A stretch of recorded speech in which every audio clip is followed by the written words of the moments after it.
What's up, guys? This is Matt Singer from ScreenCrush.com, and today we're counting down the top 5 weirdest Star Wars toys of all time. This Friday, September 4th, is Force Friday, where all the new toys for Star Wars The Force Awakens hit toy shelves around the country. And we're all going to run out to the store and fight over the new figures. And then a year from now, we're going to go, why the hell did I almost murder a guy to get an Imperial Dignitary figure?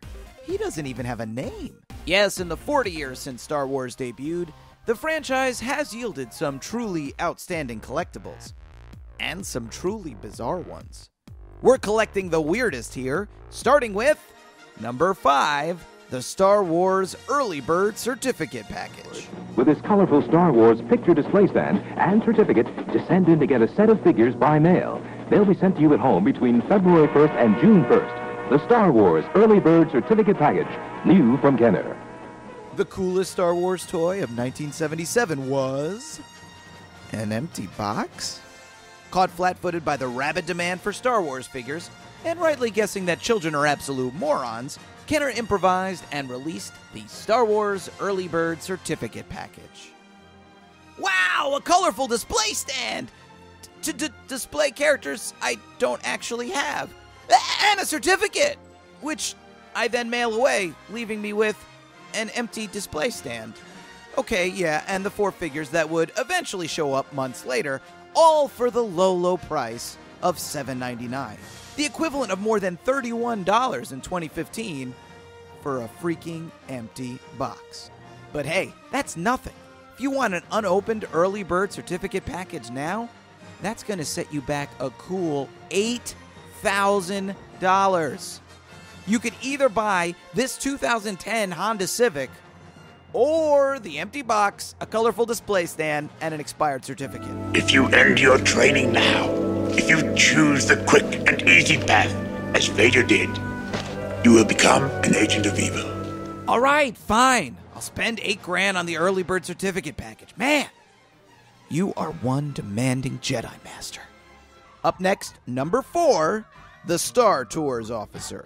No trip to Disneyland or Disney Hollywood Studios is complete without a ride on Star Tours, the Star Wars ride that's been thrilling Disney guests since 1987.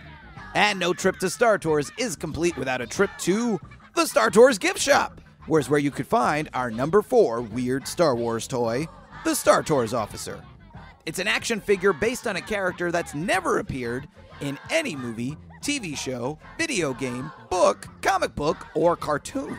The Star Tours Officer is based on the impossibly cheerful cast members who staff the Disney ride.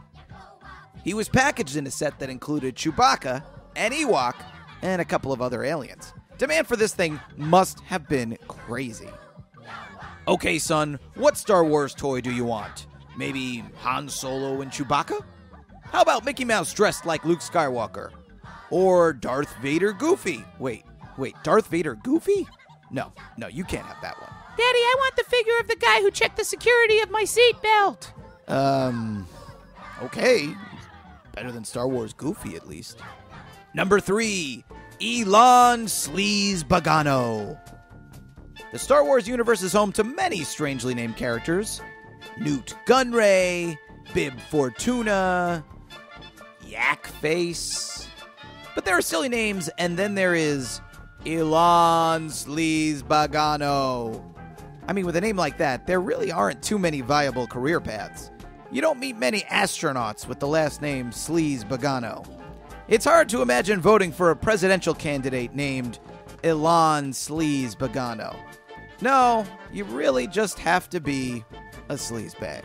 And sure enough, he's this guy from the chase scene in Attack of the Clones. You want to buy some death sticks? You don't want to sell me death sticks. I don't want to sell you death sticks. You want to go home and rethink your life. I want to go home and rethink my life. Man, what a sleazebag. I know. This guy did get his own action figure in the Attack of the Clones line, complete with bar, glass, blaster, and death stick container. Hey, speaking of weird names, death sticks? Boy, I'm really in the mood for a drug that will definitely kill me. You got anything that'll work? Well, I have these death sticks. Great! Thanks, Ilan Sleazebag. On to number 2, the Chewbacca Bandolier strap. All right, so you bought your empty box, you mailed away for your figures, and then 6 to 8 months later, they showed up. But now, where are you going to put them? In a plastic bin? Only chumps put them in a plastic bin. No, you need the Chewbacca Bandolier strap.